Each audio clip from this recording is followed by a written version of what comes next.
This is the Global News Podcast from the BBC World Service. I'm Pete Ross, and in the early hours of Friday the 31st of July, these are our main stories. The Palestinian militant group Hamas says it's accepted a peace deal for Gaza, which will see it lay down its arms. President Trump has called the breakthrough historic. There's mounting opposition to FIFA's plans to part privatise the Football World Cup. Also in this podcast, the team went missing after a massive avalanche. What they are saying is the next few hours they will be launching a rescue effort. 10 experienced climbers are feared missing following an avalanche in Pakistan.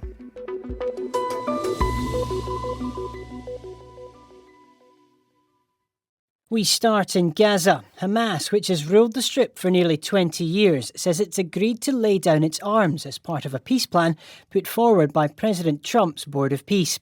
It says its weapons will be put in storage under Palestinian oversight. In return, the Israeli army will gradually withdraw from Gaza. It currently holds around 60% of the Strip's territory. The US President has described the deal as an historic agreement, but importantly, Israel has yet to say whether it's signed up. And in Gaza, there's little enthusiasm. People there know that agreements between Palestinians and Israel have been made and broken before. Let's get more from Rushdie Abba Alouf, our Gaza correspondent, who's in Cairo. I think there was two major developments in the last couple of months. Firstly, Hamas was not elected a leader for about a year since Israel killed Yahya Sinwar, and now they have a new leader who is from Gaza, who is backed by the militants in Gaza, and I think this gives him the power to take the decision. The second, when I spoke to Hamas in the last couple of days, it seems that they were relying a lot on the Iran-American war, believing that then Hamas will have a leverage over this, and they seems to be losing hope about this. Well, I spoke to one of the Hamas members of the negotiation team. They said, we have made this step because we care about the people of Gaza and the suffering of the people of Gaza. He was trying to push for using wording that the Hamas will not hand over the weapon to Israel, and the weapon will be under a Palestinian National Committee control. It is a significant step. This is a major development since the agreement in October, the US President Donald Trump peace map back in October. This is the most significant, I think, step towards going forward in this plan, because for months Hamas leaders have been coming to Cairo, Turkey and Qatar to discuss this, and all the time they were saying that we will not allow disarmament, but this time it is significant because the agreement talked clearly about infrastructure, weapon manufacturing, and most important, the network of tunnels in Gaza that will be dismantled. So it's an important moment, but of course, for it to be truly significant, we need to hear from Israel. Have we got any sense what the Israeli government thinks of this deal? We are not sure if this is enough for Israel to claim victory, because, we have seen Israeli Prime Minister many times saying that we will not allow even small arms by Hamas, and there is in this agreement, it was not clear whether Hamas militants will keep their, small firearms, because they were all the time concerned that revenge might be against their people.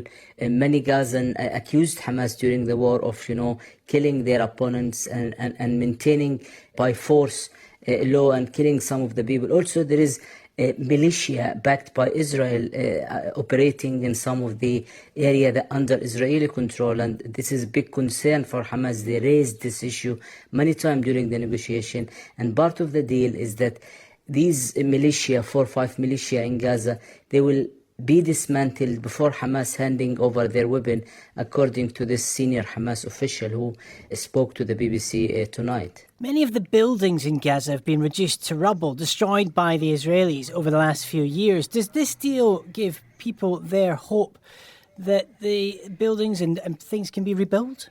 Well, yes, they hope, because the second stage of the ceasefire is talking about, rebuilding Gaza, allowing reconstruction. Now what the people need are, very quick response to the essential services like electricity, water, medical facilities. Most of the hospitals in Gaza are destroyed. There is no internet in most of the area in Gaza. There is no water, and people will have to queue every day, every morning for hours to get water. There is no running electricity in any part of Gaza. The people are looking for any progress in this. Well, part of the deal, Hamas said that Israel will have to allow 600 trucks of aid every day, including fuel, which is very essential for running, the hospitals in Gaza. The deal was announced overnight, and most of the people in Gaza, they don't have electricity. Probably many, they haven't heard of the announcement, but very little people who have access to like online website, they were sharing their feeling about it, and people doesn't seem to be very happy yet. They are waiting to see what will happen next. Our Gaza correspondent Rushdie Abba Alouf. To the West Bank, where violence is on the rise. Earlier this week, the United Nations warned that Israeli settler violence had hit an all-time high. Now, a British government minister has described the attacks on Palestinians in the territory as appalling and has called on Israel to protect Palestinians there and take meaningful action to prevent and prosecute settler violence. It follows a wave of attacks against Palestinian villages near Nablus in an apparent retribution for a lethal confrontation between Israelis and Palestinians last weekend. 4 Palestinians and 2 Israelis were killed during that confrontation, including an Israeli security guard from the nearby settler outpost of Havad Gilad. Israeli outposts in the West Bank are illegal, both under Israeli and international law. Our Middle East correspondent, Lucy Williamson, has gained rare access to the outpost to speak to one of its residents about the violence. We've just driven into the outpost of Hevat Gilad. I'm standing on one of the hilltops and I can see shacks and temporary housing spread all the way up to the next hilltop. On one side of this outpost is the Palestinian village of Sarah. And on the other, a view stretching for miles across the West Bank. I don't go to the Palestinian people and burn the houses of Palestinians. But that's exactly what happened on Friday. Yes. 6 houses in Sarah. But it's revenge. Yehuda Shimon is a resident here and a lawyer with an organisation that defends Israelis accused of settler violence. He spoke to us days after an Israeli security guard from Havat Gilad was killed by a Palestinian man who snatched his weapon in a confrontation nearby. 4 Palestinians and another Israeli man were also killed in that confrontation. It triggered a wave of settler attacks against Palestinian villages here. I think now, after they kill 1 Israeli people, we need to kill all the people in Tel and Sarah, even Jit and Farata. Why? Because we don't want it to happen again. It sounds like you're saying one Jewish life is worth hundreds or thousands of Palestinian lives. Million. 1 Jewish life, it's 10 million, okay? That just sounds racist. Yes, I know. But this is the truth. Because God chose us. Because of this, you are jealous. These extreme views, rejected by many Israelis, are crucial to understanding the growing violence in the West Bank, which many Israeli settlers see as land given to them by God. The Bible is the authorizing that this land, it's belong to us, okay? Israel occupied it militarily. Yes, and under international law, that means that no civilian settlements can be built here. But the God not write in the Bible the international law. So you're a lawyer, Yeah. and you're saying the only law that really counts for you is the Bible. Yeah, of course. So what happens to the Palestinians who live here? There is a 3 option. One option, it's they said, okay, I like you. I want to make a peace with you. I know that it's your land. I not try to kill you, to rape you. I just want to live here in quiet. This is the best. If not, I said to all of them, you could go whatever you want to go. There is, I think, 52 countries of the Arabs and Muslim country all over the world. Go there. And the next option is, if you don't want to make peace with us, you don't want to get out from here, I don't have a choice. I must to kill you, and I kill you all. Some former Israeli military leaders have said certain members of Israel's current government are orchestrating settler violence and shielding their armed and messianic followers from law enforcement. Palestinians I've spoken to in villages across the occupied West Bank say they feel unprotected by their own security forces, threatened by Israeli ones, and abandoned by the world. That report from Lucy Williamson. It's not even 2 weeks since the 2026 Men's World Cup ended, a tournament which FIFA described as a huge success. But now its boss, Gianni Infantino, is facing his biggest challenge. European football's governing body, UEFA, says it will boycott all FIFA competitions, including the World Cup, if Mr Infantino pushes forward with his proposals to sell parts of the competition to US-based private investors. In a statement issued on behalf of its 55 member nations, UEFA said that the World Cup is not for sale. Laura McAllister is a vice president of UEFA. This was an historic moment for football. We've certainly issued very powerful statements expressing our opposition to the proposal this week, but it came to the moment where we really had to be on the right side of history, and we were prepared to do whatever it takes to stop a really catastrophic intervention by FIFA in our game. Now, a second football confederation from North and Central America and the Caribbean, CONCACAF, has also rejected FIFA's plans, but stopped short of threatening a boycott. So, what's going to happen now? That's a question I put to our sports reporter, Adam Wilde. That is the million-dollar question, I guess. What will happen is they will have to wait and see if other international football bodies follow suit, follow what UEFA and CONCACAF have said. Obviously, UEFA have come out very, very strongly, as you were hearing there, that they will boycott any potential future FIFA competitions if these proposals are pushed through. Now, CONCACAF have not gone quite as far, but they've also said they will reject the proposal.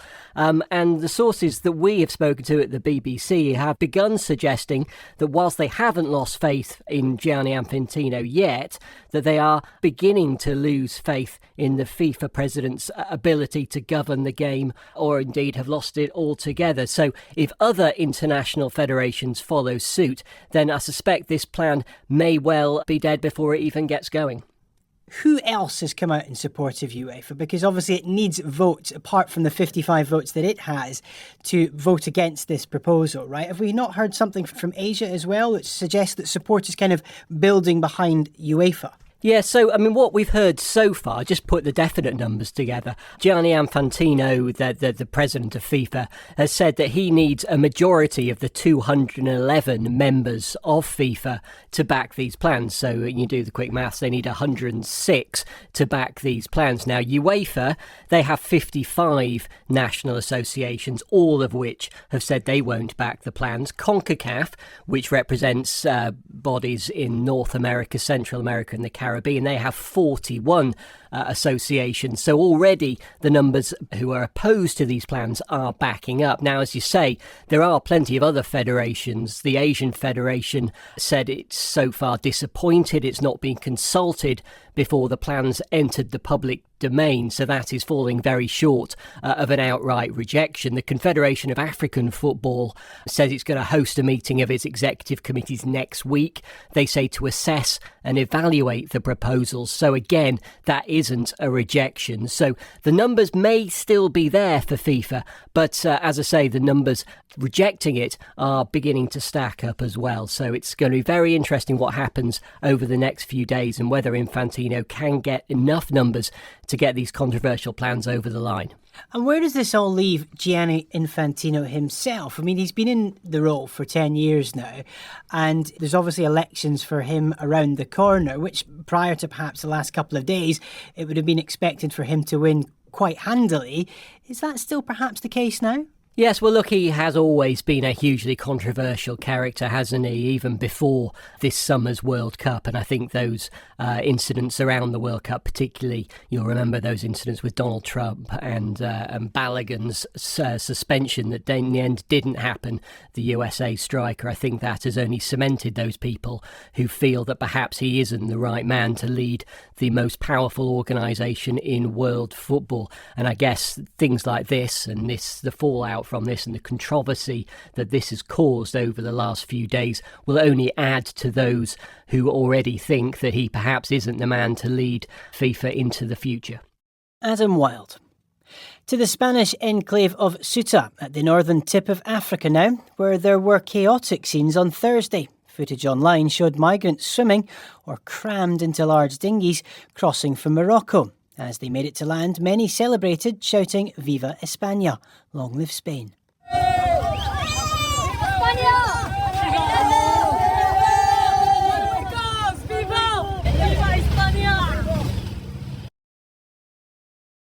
Others ran through a gate in the border fence and, in doing so, crossed into European Union territory. The enclave represents the European Union's only land border with Africa. In response, the Spanish government says it's sending extra troops to Ceuta. The Italian Prime Minister, Giorgia Meloni, has described the scenes as shocking, adding that Italy was prepared to intervene with extraordinary measures. Our correspondent Nick Beake took me through the day's events. The images captured some people making quite a quick journey, coming to shore, other people really struggling, and there were lifeboats and there were inflatables being thrown out to people. But really there was this mass movement of people, which the authorities on this Spanish enclave are saying has caused an emergency, really, and they're calling on the Spanish government in Madrid to declare this as a national emergency. The authorities there say that they don't have the power to do that. It's only if it was an earthquake or some sort of wildfire that they can do this. But they are sending hundreds of extra troops and soldiers to deal with what's happening. We're talking about quite a significant number of individuals that have made this journey. Do we have any idea of the sort of numbers? And do we have a sense or any idea of what's triggered this? Periodically, down the years, there have been attempts, some of them small, for people to move from Morocco into the EU, into Ceuta itself. And often the numbers depend on the relationship between Spain and Morocco at any given time. What seems to have triggered it this time is that this month, the highest court in Spain, the Spanish Supreme Court, came out with this ruling saying that migrants who are intercepted trying to reach Spanish land in northern Africa, they wouldn't be, in the words of the court, summarily returned, so they wouldn't be immediately turned back. And it does seem that this has incentivized hundreds, maybe thousands of people. We haven't got exact figures. Some people are talking about maybe 3,000, certainly the Spanish media, Spanish television. And so there has been this big attempt for people to get across. But the question is, what happens to them once they're there? Because, obviously they're not in mainland Spain. The Strait of Gibraltar divides them. So this is what's happened today. And as is so often the case with migration stories and great movements of people, this has also prompted a political reaction, a strong one. You've got the Vox party, the far-right party in Spain, calling this an invasion. And I've just seen that tonight Italy have said that Spain should be temporarily suspended from the EU Schengen zone. So in other words, the area where they've got borderless travel, where you don't need to show your passport. But of course, on the human level, thousands of people now in this particular place. And what about the Spanish government? What happens next as far as they're concerned? Well, the Spanish government say they're taking immediate action. The Interior Minister is going to be visiting tomorrow. Of course, that's, a symbolic move. But what is not symbolic is the movement of troops and more members of the civil guard. But, unless there's a huge deployment, people would be massively outnumbered. And you've got the authorities that run this Spanish territory saying that they're overwhelmed, that there are reception centres which are already full up, that if anyone needs medical treatment, that the hospitals will be full. And also they say they're worried about the security side of things. Nick Beake. Still to come in this podcast. You could only borrow one book at a time unless you could prove that there were other members in the family that were able to read. What a book that's overdue by 150 years reveals about library rules in the 19th century.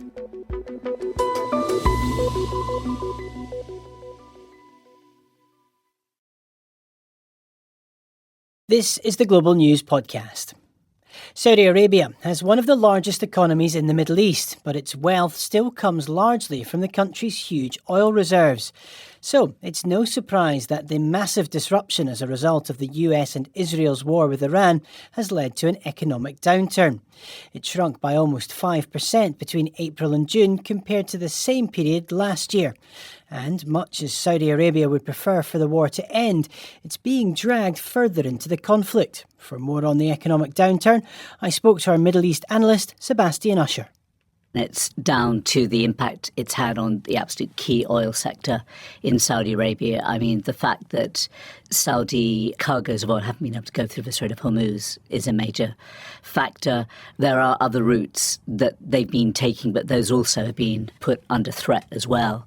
So that's the hit. I mean, in the oil sector, there's been about a 25% fall in activity. And so I think that is directly responsible for a 5% decline since last year. For this quarter, there was growth this time last year. So given all that, you'd think that the Saudis would want to get themselves out of this war, perhaps quicker, sooner rather than later, but that's not what's been happening. Yes, I think Saudi Arabia has been pulled in to some extent against its will. It's carried out attacks with the US just this week on a militia in Iraq. In response, it said, to rockets that were being fired towards Saudi Arabia from there.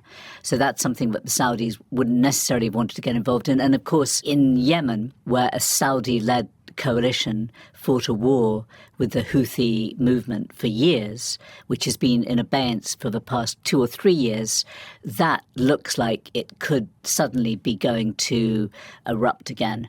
And that's because the Houthis have, for the first time really since the Iran war started, have played the card that the Iranians have threatened, that they can close down another key waterway, the Bab el-Mandeb Strait. And they have made moves towards doing that. And that's what the Saudis have reacted to. They have carried out strikes on the capital Sana'a, which is held by the Houthis.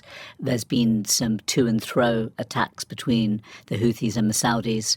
There are reports that the Saudis may be planning a much bigger offensive, which could reignite that war. Again, not something that the Saudis really wanted to get away from that, wanted to close that front down completely because it had gone nowhere. It didn't want to be involved any more deeply in the war with Iran, but just events have forced it into this position. The pressure is building on Riyadh. Sebastian Usher. A renowned Nepalese-born mountaineer, Nirmal Purja, is among a team of 10 who are feared missing on one of the world's highest mountains in Pakistan after an avalanche. More details now from Ambarasan Etirajan. The team went missing after a massive avalanche hit the Broad Peak, which is about 8,047 meters. And so far, there has been no communication from the team. And I spoke to one of the Alpine Club of Pakistan officials, Karar Hydri. He was saying that they had lost all communication. Purja's colleagues at the base camp, they are now trying to establish contact. So this happened on Thursday afternoon. So what they are saying is the next few hours, they will be launching a rescue effort. And in all, 10 members of this international mountaineering team are missing. Can you tell us a bit more about some of the others that are part of that group? Yes, Mr. Purja normally leads various teams. There are people from around the world go to his team.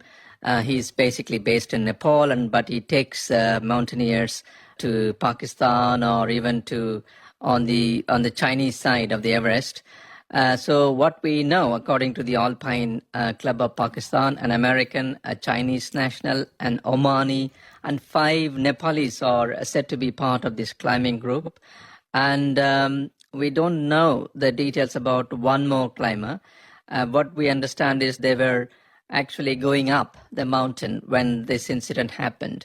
and they're only feared missing. We don't know anything about survivors or casualties. There is a possibility, if by chance they may be stuck in some pockets. This has happened before, where you can, if you have the enough equipment, you can withstand the cold. There is a possibility that you can survive if there is any pocket, or maybe only the communication was lost and they're waiting for a good time to come back. I mean, these are all some of the hopes of this base camp teams and also the Pakistani officials. But there is also a danger that if you are swept away and far away, and then if you fall into any crevasse or any of the slopes in the mountain, then it is difficult to climb up. You need to have a lot of stamina, experience and energy. But Nirmal Purja is a very experienced mountaineer, and he's like one of the stars of the mountaineering field. So we are just waiting for information. And what the Pakistani authorities are saying is that, especially the mountaineering officials are saying they are coordinating with the government. They want to send a couple of mountaineers on the rescue effort. And if the weather permits, they will also use a helicopter in the next few hours' time. And Barasan Etirajan. Already tense relations between Brazil and the United States have just become a little more strained. President Luiz Inácio Lula da Silva confirmed on Thursday that his government had denied visas to 2 US officials, accusing them of seeking to interfere in October's election. Tim Franks has been speaking to our South America correspondent Ione Wells, who's in Sao Paulo. We understand that these were 2 senior State Department officials who have been identified as Riley M. Barnes, an Assistant Secretary of State for Democracy, Human Rights and Labour, and another man called Samuel Sampson, a Deputy Assistant Secretary in the same department. Now, they were essentially meant to be visiting Brazil at the end of July for what they described as a visit to look at both election integrity, but also freedom of expression, freedom of religion. It's understood they were seeking meetings with some of the electoral authorities, but also with Flavio Bolsonaro, the right-wing candidate in the presidential election. The concern of the Brazilian government, run by President Lula da Silva, who will be challenging Flavio Bolsonaro in the election, is that just earlier in July, Flavio Bolsonaro had addressed a group of foreign diplomats and essentially, at one moment, cast doubt on the integrity of Brazil's electoral system, comparing the machines to those used in Venezuela, which is false. They aren't of the same origin, and Brazil's system, in fact, is considered one of the most secure in the world.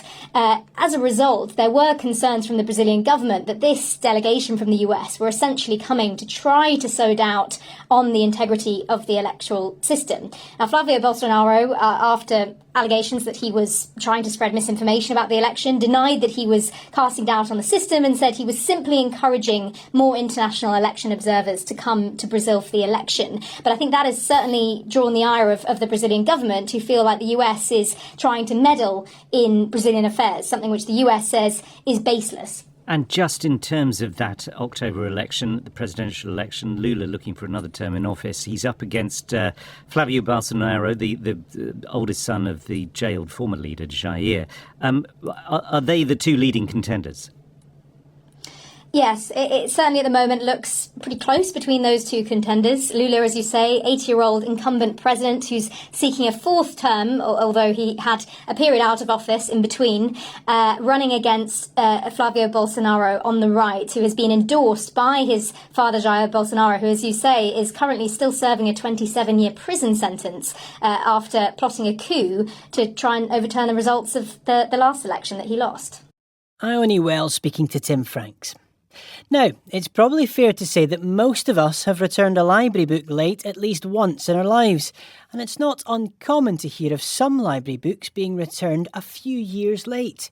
But how about 150 years overdue? That was the case for stunned librarians in New South Wales in Australia. Chantel Hartle has the story. The Odyssey with a twist. That was the reaction of librarians in the town of Kiama, south of Sydney, when one of the oldest books in their collection made its way back to them. The book, The Antiquities of Athens, was published in 1858, recognised at the time as the first accurate survey of classical Greek architecture. It was last taken out sometime in the 19th century by a borrower whose identity remains a mystery. But it was turned in by a man who had unknowingly had it in his possession for some time, as library manager Michelle Hudson explains. A gentleman approached me with this lovely old book in his hands. He has been doing some renovations and he found it in a tea chest amongst other books.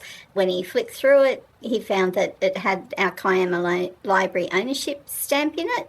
It's just as well the library doesn't charge fines for late books anymore. At a rate of 3 pence per week for every week the book is overdue, the invoice would have been around $19,500 accounting for inflation. Despite a bit of water damage, the book is still in good condition. And a note printed on the inside cover gives a fascinating glimpse into 19th century library rules. You could only borrow one book at a time unless you could prove that there were other members in the family that were able to read. And in that case, it was left up to the librarian's discretion. We don't need proof that you can read nowadays to come into the library. Also, books were unable to be issued to anyone that was intoxicated. The book is now in the library's local history collection, but it won't be available on loan again. Staff are, understandably, not prepared to wait another 150 years for it to resurface if it goes missing again. But other librarians have waited much longer for a book to be returned. Cambridge University holds the Guinness World Record for the most overdue library book. Borrowed in 1668, it was returned 288 years later. Chantel Hartle. And that's all from us for now. If you want to get in touch, you can email us at globalpodcast@bbc.co.uk. You can also find us on X at BBC World Service. Use the hashtag GlobalNewsPod. And don't forget our sister podcast, The Global Story, which goes in depth and beyond the headlines on one big story. This edition of the Global News Podcast was mixed by Masood Ibrahim and the producer was Ed Horton. The editor is Karen Martin. I'm Pete Ross. Until next time, goodbye.